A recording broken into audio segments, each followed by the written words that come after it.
In an ever-changing business world, staying ahead means knowing what are the game-changing technologies that you and your business need to be ready to adopt.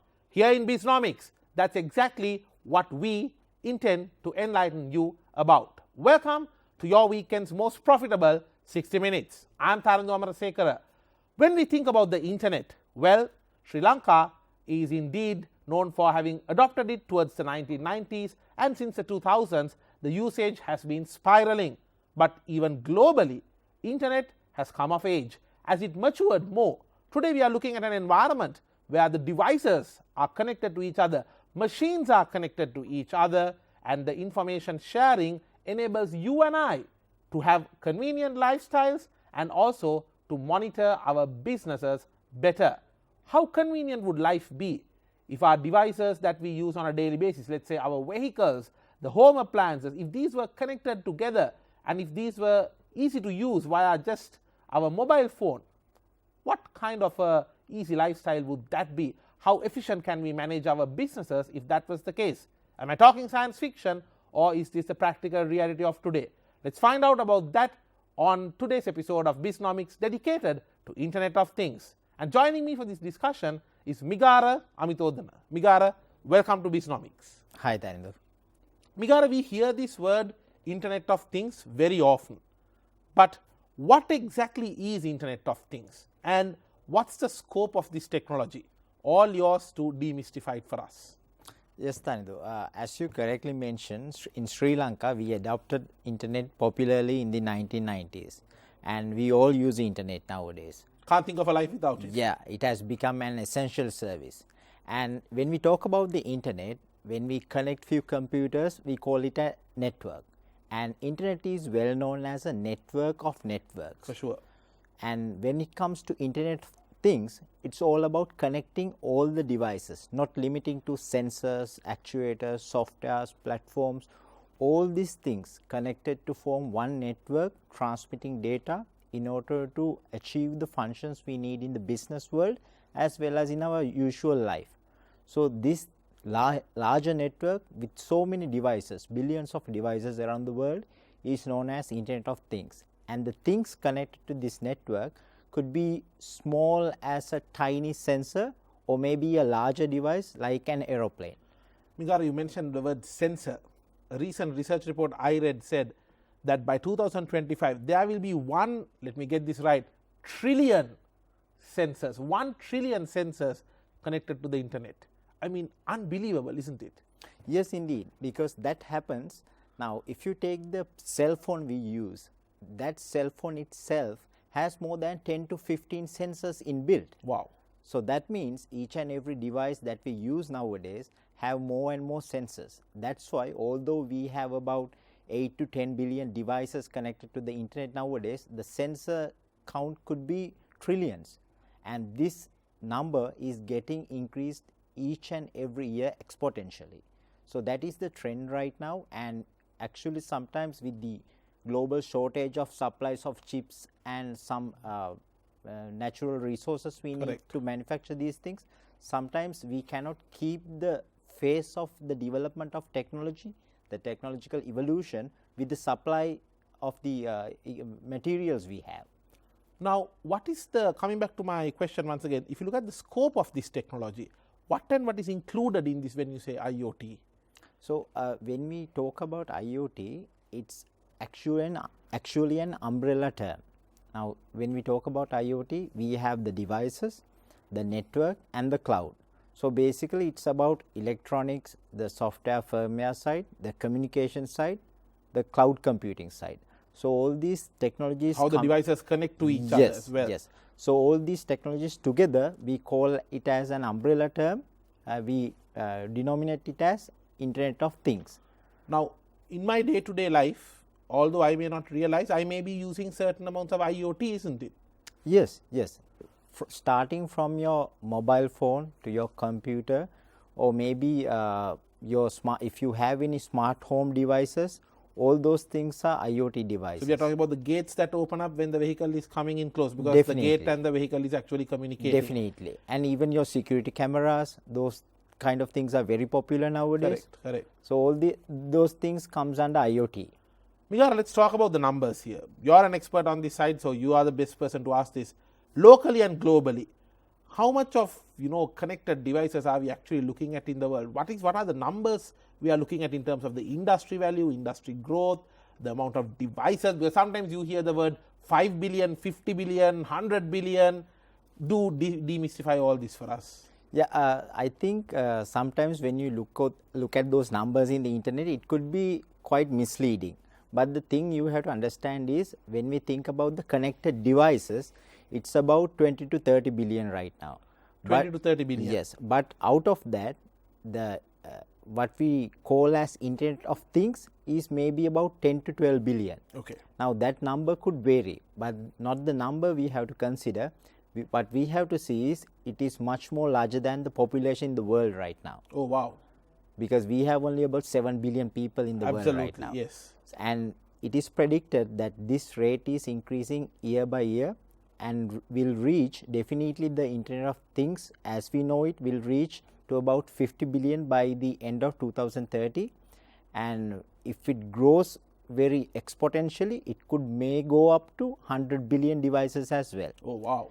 And if we talk about the economic value of this industry, currently it is rapidly reaching to $1 trillion, and very soon, by the end of maybe 2025, it will reach maybe $1.5 trillion. Oh wow. Okay. Globally. So that is why each and every big tech company is running behind IoT, and that is why every company is talking about IoT now. And that is why even in Sri Lanka, we see that companies are thinking about IoT. And if we take the current adoption rate, it's ranging from 10 to 40% when it comes to machines and all the processes and all that. The adoption of IoT is globally below 40%. Okay. So there is room for growth. Yes, there's a lot of room for growth, and that's why big tech companies and everybody are interested in this technology. Migara, now for a businessman who is watching this show, who is thinking, should I adopt IoT to my business, maybe to my factory or to my delivery or logistic operations, how big of an investment? Because there is this fear that all these big tech comes with big costs, and it drills a big hole in the corporate wallet. That's a common concern that a lot of business owners will have, and especially in difficult times where there's a lot of uncertainty, they'll be concerned about how much money they are going to spend and all that. In your view, how big of an investment are companies having to make, and especially in terms of adopting IoT into a business, what are the main barriers that companies will face when they try to do this? In terms of investment, Tarindu, now one of the beautiful facts about IoT is, IoT investment could vary depending on the scale of the implementation. For sure. I'll tell you an example. Now, if we take a very simple example where you have a cold storage and you just have to monitor the real-time temperature and the humidity inside a certain premises. So you just need to implement a few sensors in a single location. Now that implementation costs a lot less, but if you take 1,000 sewing machines in an apparel factory, yes, now that implementation costs a lot. For sure. But the beauty of IoT is, you can start with few number of devices or few locations and scale it up, because the cost of an IoT implementation depends on the number of locations you implement sensors, and the accuracy, the sensor types that you are implementing. So depending on those things, the cost will vary. And I mention all these facts because when we talk about this new technology, everybody fears that they have to spend a lot of money on a new technological advancement. But IoT is not a thing like that. And if the companies are researching or searching for solutions, when they inquire from other tech companies that they want to adopt IoT, and when they try to get a very end-to-end solution for all the company, then that's why they are getting feared, and that is where they observe very big numbers. But if they start at a very small scale and scale it up step by step, it will be more safer for the industries and it is very cost effective as well. On the other hand, one of the things we promote is doing innovations internally in the organization. Within the company. Within the company. Now, even in Sri Lanka, what we see the greatest potential in Sri Lanka is doing innovations in this space, because as you know, we are not a country manufacturing transistors or chips. Correct. But when it comes to designing these things and assembling these kinds of solutions, Sri Lanka is a very cost effective place to do those things. Migara, let me get this right. We might not have the economies of scale to make the transistors and the circuit boards, etc., but the value addition part, what Yes. you are essentially doing is Yes. adding value to the transistor and the circuit board that is already there. Yes. So what you're saying is that value addition can be done in a cost effective way in Sri Lanka. I think we are looking at a new economic angle, isn't it? Yes, and in fact what we have observed is, now after the COVID situation, there's a trend in the West as well, where they are searching for alternate countries to develop technology, and they are looking for alternate countries to assemble new electronic hardware, new solutions like IoT. So essentially Sri Lanka can become a very good place for that. And answering to your question, now when we are looking at the investment, now they can start from a very small stage and then scale up the solution as I mentioned. And doing internal innovations, they can save a lot of money by doing that without going for big tech companies who are from outside charging huge amounts of money for end-to-end solutions. Correct. On the other hand, the barriers that we have at the moment is companies are looking for end-to-end solutions, and when they inquire from big companies, they get huge quotation. Correct. So sometimes they give up. Sometimes maybe 90% of what's in that solution may not be needed in the initial stage. Exactly. And on the other hand, there's a fear among the people in the industry that they have to, when they are dealing with new technologies, cloud, all these things, depending on these things. So they don't realize the benefit of these things. They don't realize the benefit of having real-time data instead of regular reports. Data is largely underrated in Sri Lanka anyway, Yes, isn't it? yes indeed. And the reason that they are not realizing the benefits of IoT is another barrier. Correct. On the other hand, in the technology itself, there are few barriers, like the security aspect of it, because during the last 2-3 years we have seen a huge hype of international criminal activities Correct. related to Cyber IoT, attacks, yes. cyber attacks, and there are paid attacks for networks like IoT. So when it comes to IoT networks, now experts say most of the IoT adoptions around the world right now are not using the proper security protocols. Okay. So they are very vulnerable. There are concerns. There are concerns in terms of security. So those are the areas we need to improve. Apart from that, in countries like Sri Lanka, we need some network and infrastructure development when it comes to communications, and also some regulatory matters are also there. For example, now as a startup or a company, I cannot import communication devices from outside to Sri Lanka. Okay. So I need to take a vendor license, I need to take certain approvals. So there's a bit of bureaucracy concerns. Yes, there. yes. Because we are going to talk about that in more detail, Migara. Okay. Stay tuned. We will be back after this short break. This is Bisnomics.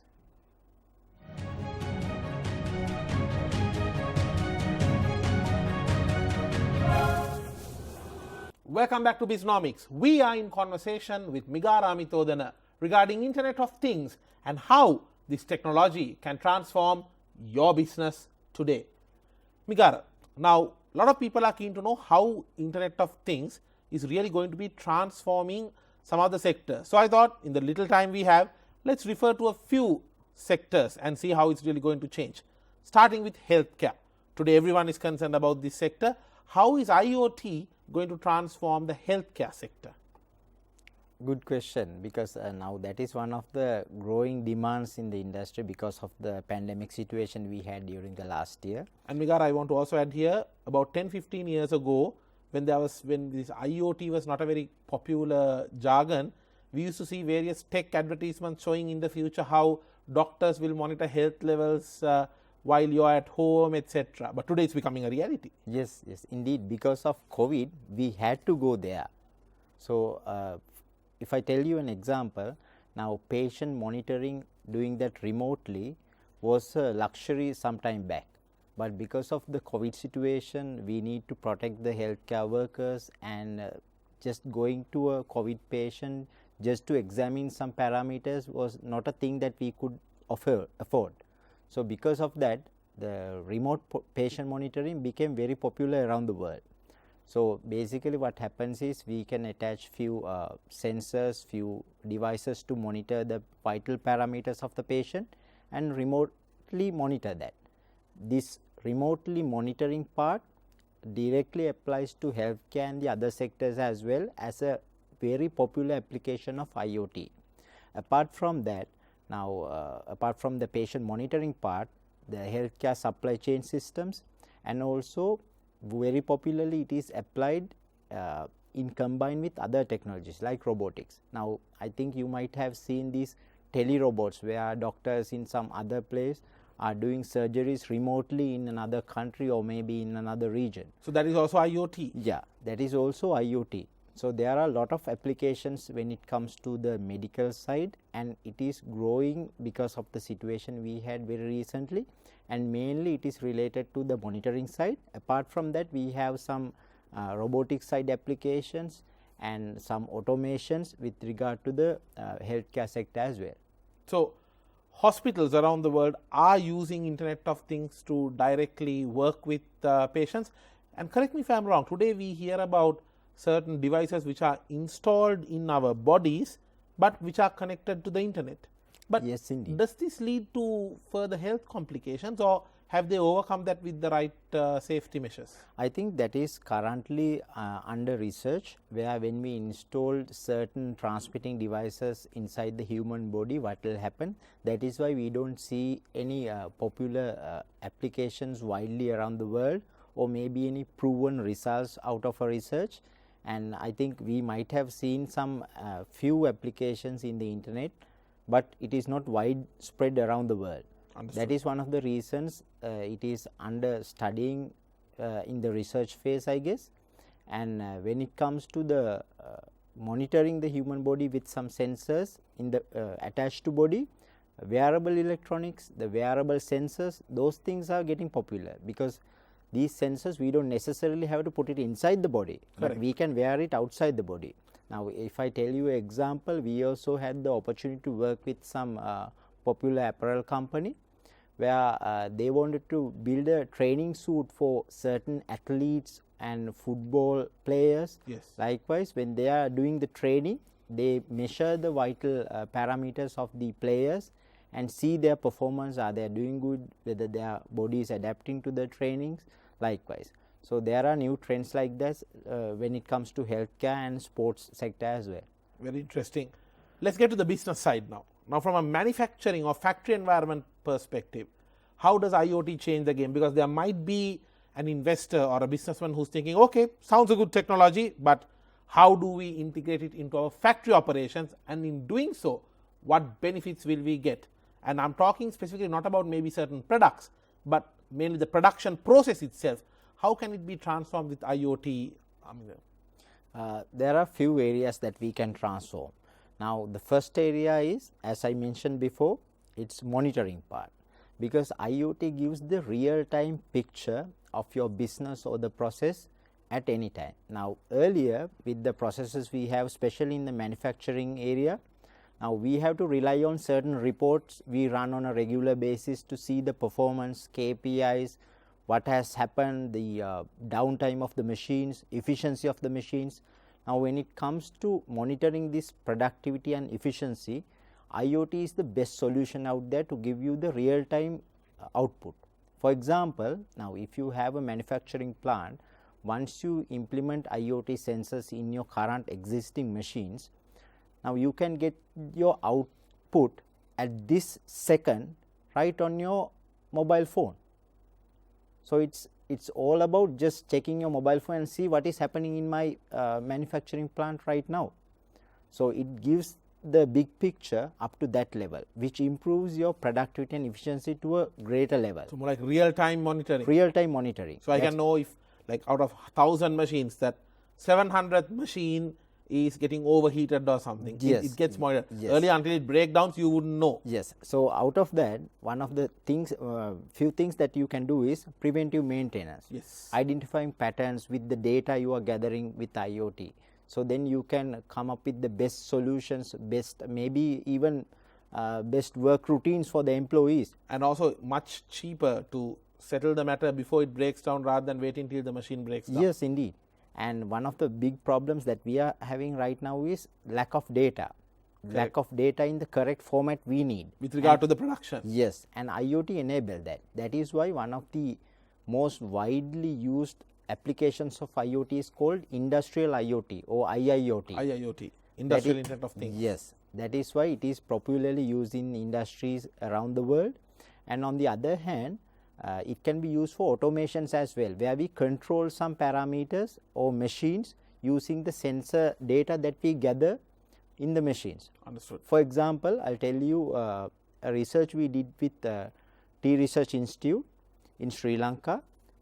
Now, if we take the tea weathering machines in the tea processing plants, they are the fans that are used to dry down the tea leaves are operating in a uniform speed. So, there is a certain current consumption, electricity consumption. Now, if we change the fan speed according to the moisture level and the humidity level of these tea leaves, we can achieve about 40% power efficiency in these machines. So, if we take a small scale tea factory, it's about 1.5 million to 2 million savings per year. Wow. So, that to that level we can go with IoT.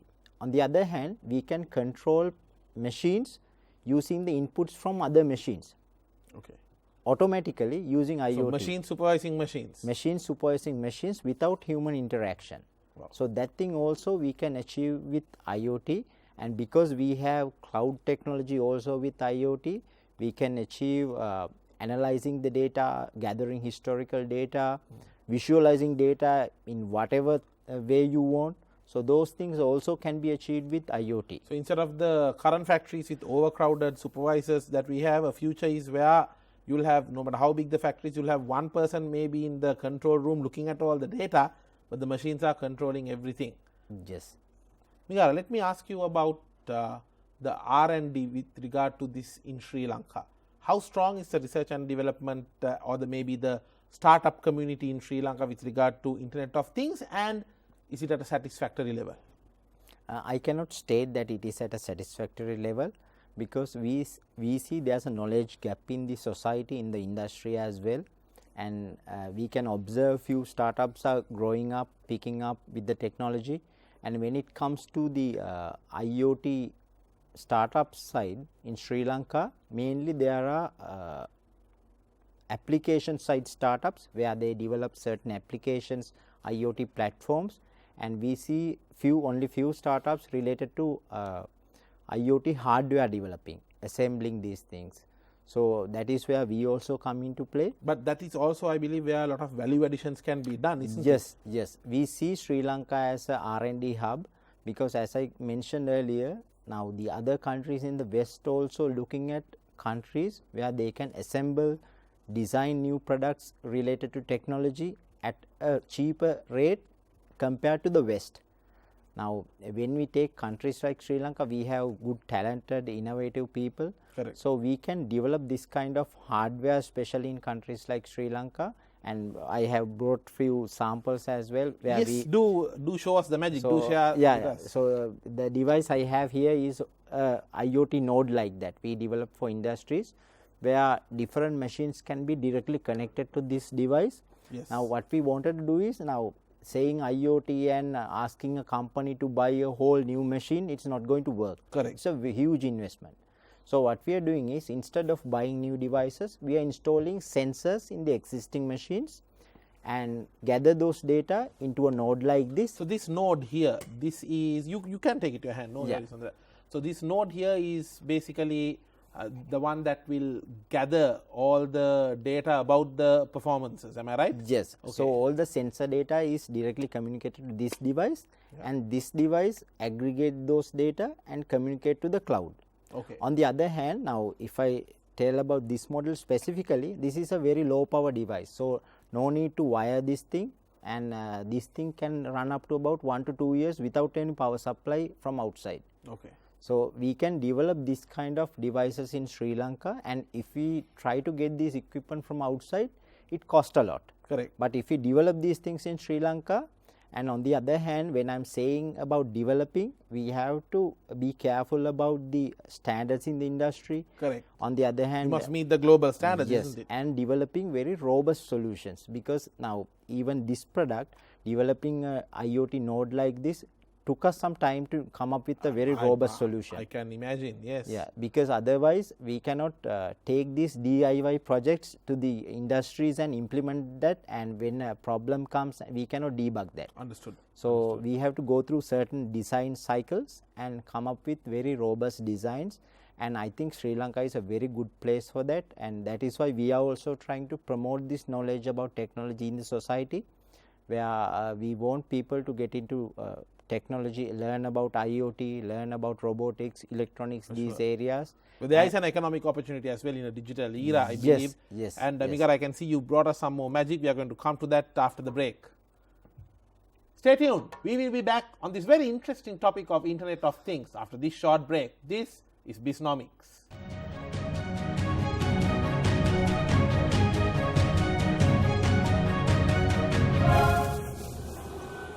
Adapting to the new business world is all about staying ahead with the latest knowledge. Technology definitely plays a key role.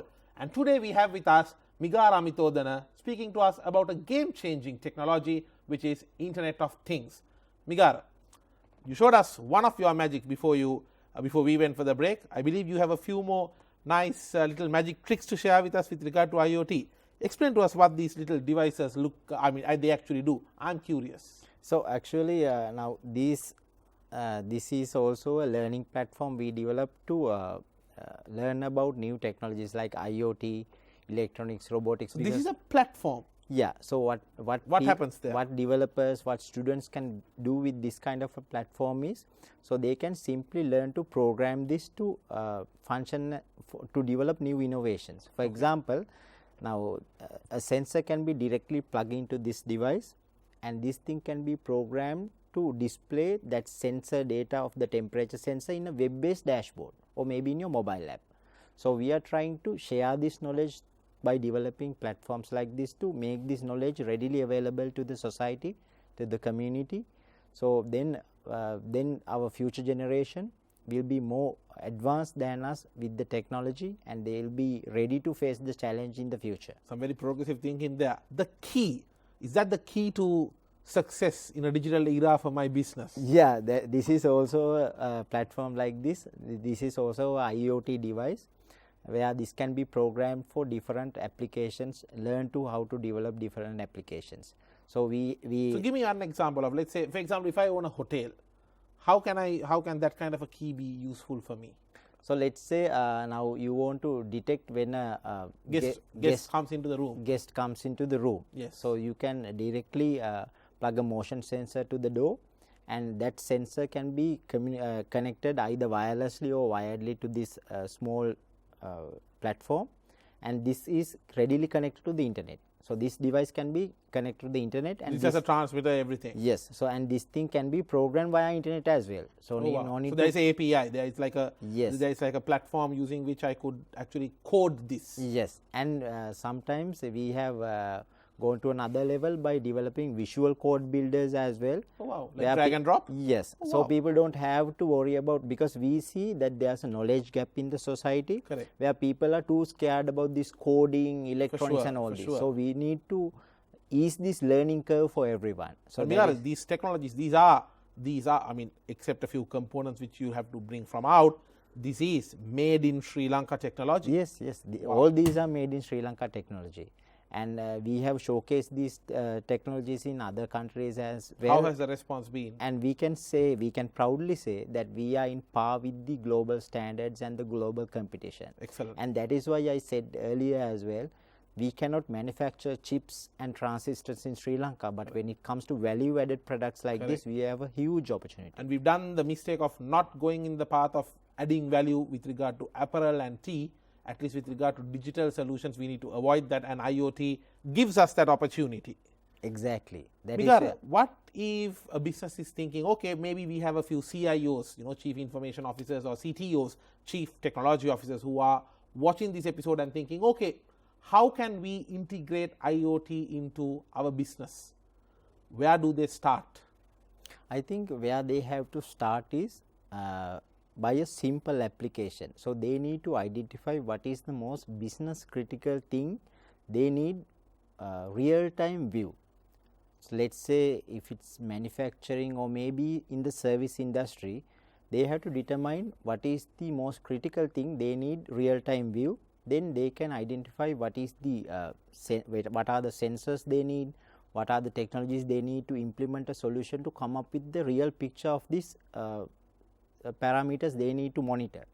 So, then they can develop internally or maybe go with an organization who do these R&D work for them, and then come up with a small solution or maybe a proof of concept design. Then if that succeed, they can proceed with that very confidently, and the investment, as we mentioned earlier, for a proof of concept in this area, it will be very low cost, but when it gives you good results, the results will add you more value than the investment that you are making. For sure.